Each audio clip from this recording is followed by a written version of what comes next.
All right, Hatchet. Got a lot of things going on, both levels of football. Let's get into a blitz. Football today, please.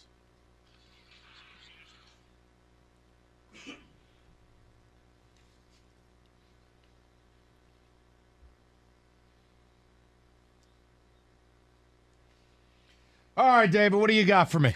So, Mike, I need you to give a guy credit for week one. His name is Lamar Jackson. Oh, please. He rushed for just 17 yards, but threw for 3 touchdowns and finished with a 98.3 passer rating. By the way, that's his lowest rushing yards since he joined the NFL. That's great. You're not going to give that man credit? Who'd he play? Oh, come on. An NFL team.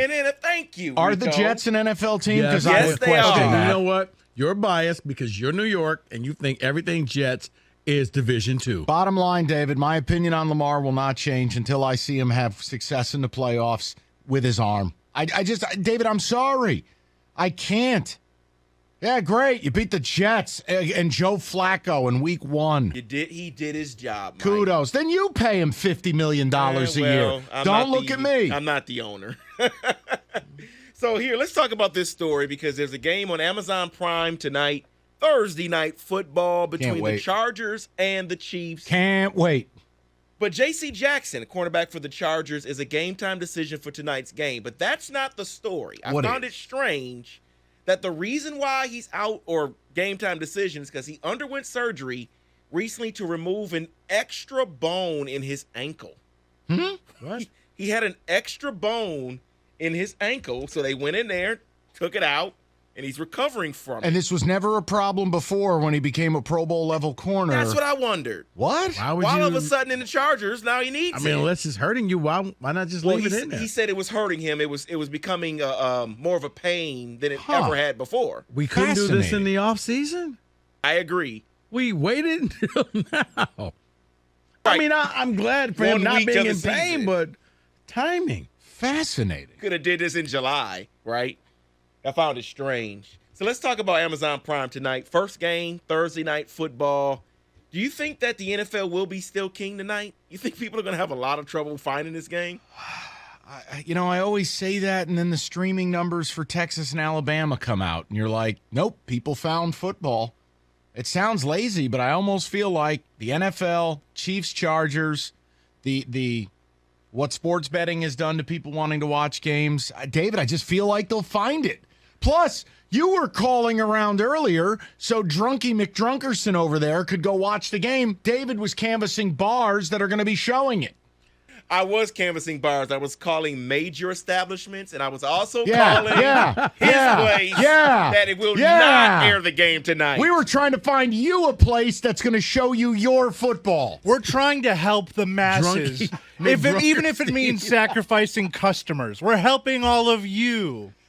You're welcome. Thank you for coming down from your ivory tower for all of us. I think that this is one of those. I do think it's going to be a swing and a miss for the NFL.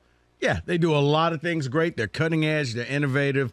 They may get the streaming numbers, Mike, but I don't think the streaming numbers are going to compare to what just an average game would be. And maybe you're right.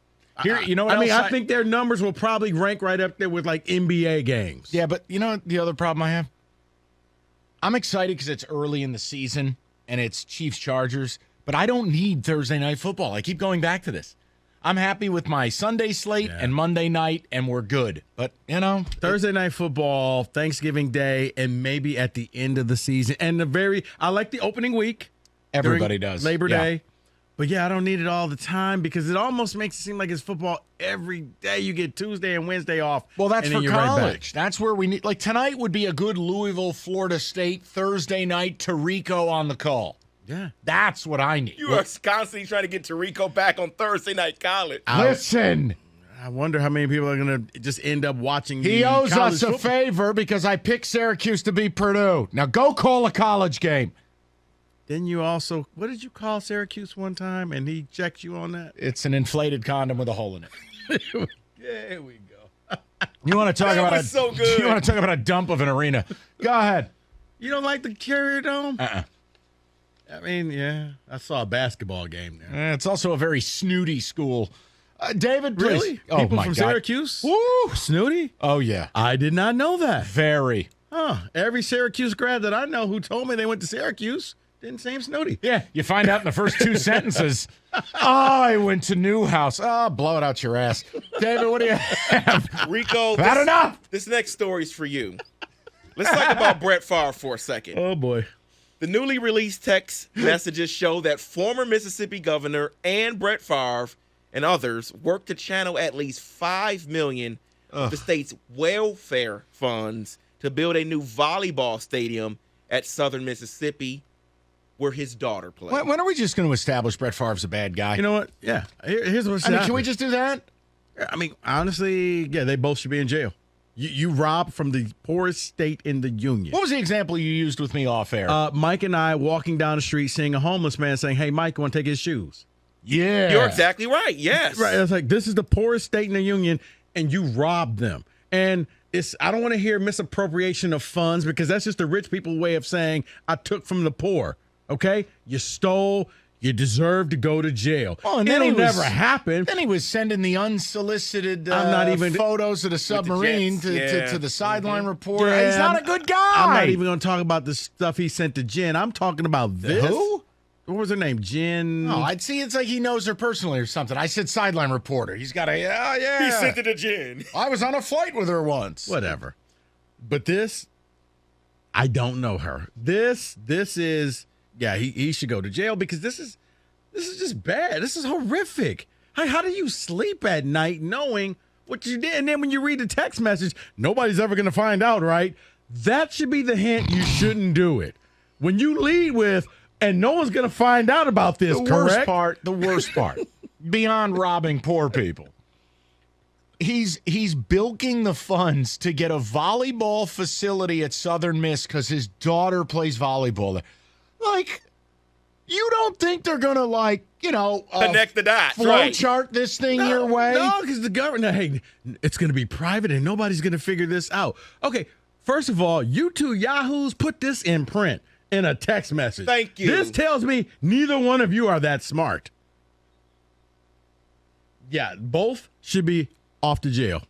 Let's talk about this, because there's analytics and then there's Matt Rule stats. Oh, God. Rule says the Panthers averaged 7.7 yards per play the last 35 minutes of the game. He adds they would have been third in the league last week. I'm sorry, Matt Rule. It's a 60-minute game. So He the lost first the game. 23 minutes don't count. Doesn't count, apparently. That man's about to lose his job. You know, there's a sick universe where Matt Rule ends up the next coach at Nebraska because he's pro Scott Frost. All Matt Rule does at the pro level, lose close games. All Scott Frost did at the college level, Honestly, lose close games. You laughing, Mike. If I'm Nebraska's AD, was it Trev Alberts. Yeah, Trev Alberts. I'm monitoring that situation. No. You're bringing in bearded Frost? Yeah. Because here's the thing. No. You may be able to get him discounted because the Panthers are still going to be paying him. There's one man to hire at Nebraska. One. Urban Meyer. No. You have to. No. You have to try. No. You have to my. try. Urban does not fit that There's no mindset. nightclubs there. It'll be fine. He doesn't fit It'll that be mindset. fine. Urban will be bored out of his mind. It doesn't fit that mindset. Have you seen him on the set of Fox? Talk about bored out of his mind. Well, that's just, that's his rehab. He has to be there. It's Urban, Nebraska. Yeah. Make it happen. It's like the Tigers manager. This is rehab. You can't go back and play with everybody else until you do this. Let's close it out with this here, because let's go back to March 17th. Davante Adams signs a $141 million deal, but apparently his agent didn't get sweets in the new contract because he had to pay $500,000 on a Raiders suite so his family can go to the game this week. We What? talked about Cookies and I did talk about this on Cash the Ticket today. I cannot believe. Now, his grandmother's never been able to see him play live. Correct. She's had a myriad of health issues. How does Davante Adams have to shell out $500,000 for a suite in Vegas when he's Davante Adams to get grandma here? How was it not a part of the contract? You know why? Because it's Vegas. It's an event city. Listen, that's a moneymaker. Right. This but is Vegas a one-time thing. Right. But Vegas is known for one thing. They comp rich people. They don't comp nothing no Rich more. people get comped. Davante would qualify. Better call your people, Rico. No, David, I go there, you go there. We're paying. Wait, it's Mr. Valenti? You get the whole floor, sir.